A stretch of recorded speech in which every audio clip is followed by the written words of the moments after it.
My friend George and I are both knocked unconscious by a basketball. When I wake up, I suddenly hear my late mother's voice. Tam, don't let George fool you again. He loves pretending to have amnesia just to toy with you and please Ariana Rodgers. I freeze and look at George, who has just woken up. I hear him ask, "Who are you?" My mom goes on, "In your past life, he ruined you. You gave him a good life and everything you have, but he killed you just to be with Ariana. Listen, your dad is about to ask you to choose a boy to be your brother. Don't pick George. Choose the boy from the Mueller family. Even though he never smiles or gives you the time of day, he quietly carries your bottle for you during training every time." Before I can process it, my dad walks toward me and holds out several photos of boys. He says, "Tam, they are all children of soldiers who sacrificed for our country. I plan to adopt one to be your brother. You choose. From now on, we will be a family." This time I do not hesitate. I point straight at Clyde Mueller. I'll listen to mom and choose him. When dad heard the choice I made, he looked at me in surprise. "Tam, don't you usually butt heads with that Mueller kid? You sure you want to choose him as your brother? Think carefully. Once it's official, he'll be family for life." My dad was a big deal in the military district. Anyone who joined our family basically got a fast pass to the top. Ms. Carrie Sutton, George Greenberg's distant aunt, quickly stepped in. "Tam, George just has temporary amnesia. He doesn't remember you right now, but didn't you love playing with him? Why don't we wait a few days? Maybe his memory will come back." Mom scoffed loudly in my head. "What nonsense. In your past life, that little girl from the Rodgers family tore your favorite bow.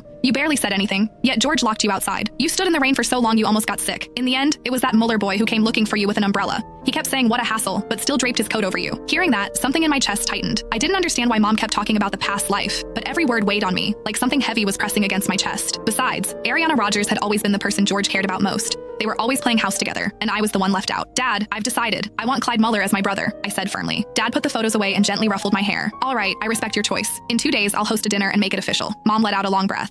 "That's more like it. My girl will grow up safe this time." After Dad and the others left to talk, I changed into one of my dresses and went out for some air. The moment I opened the door, I saw 3 familiar figures standing in the hallway. They were the kids I always played with and the ones Dad had been considering adopting. George was there too. Clyde wasn't. Martin Wright grinned and came over. "Tam, I heard you're picking a brother. So who is it?" Trevor Flintstone cut in. "Who else would it be? It's gotta be George. Everyone knows she clings to him. She always saves the good stuff for him first." George just glanced at me indifferently, acting all grown up. "I really don't remember the past few years. I only remember playing with Ariana, but if the adults have decided, I'll take care of you." Mom let out a cold laugh. "In the past life, that brat pretended to have amnesia and stuck to Ariana while enjoying everything you did for him. In the end, he left you heartbroken for the longest time. What a brat." I looked at George's indifferent expression. If mom hadn't warned me, I probably would have believed him again. In the past, I used to trust him so much. I really thought he liked being friends with me. I still remembered my birthday 3 years ago. He gathered all the kids around to sing the birthday song for me, his eyes shining as he said, "Tam, I'll protect you forever." At that moment, I was so touched I nearly cried. From then on, I followed him everywhere. I never imagined he actually preferred playing with Ariana all along. He'd only been nice to me because of my dad. And now, he was just pretending to have amnesia so that he could openly say he liked being with Ariana while still agreeing to take care of me so that dad would adopt him. As if things were that simple. What a jerk. I held back from exposing him and thought that I would let him enjoy himself for 2 more days. Honestly, I really wanted to see the look on his face when he heard dad's announcement in person. Seeing me stay quiet, Martin nudged my shoulder. "So who did you pick?" I said calmly. "You'll find out in 2 days." I turned to leave, but Trevor's voice came from behind me. "George, she definitely picked you. Remember when you had a fever? Tam ran through the rain to get medicine for you and ended up soaking wet herself. She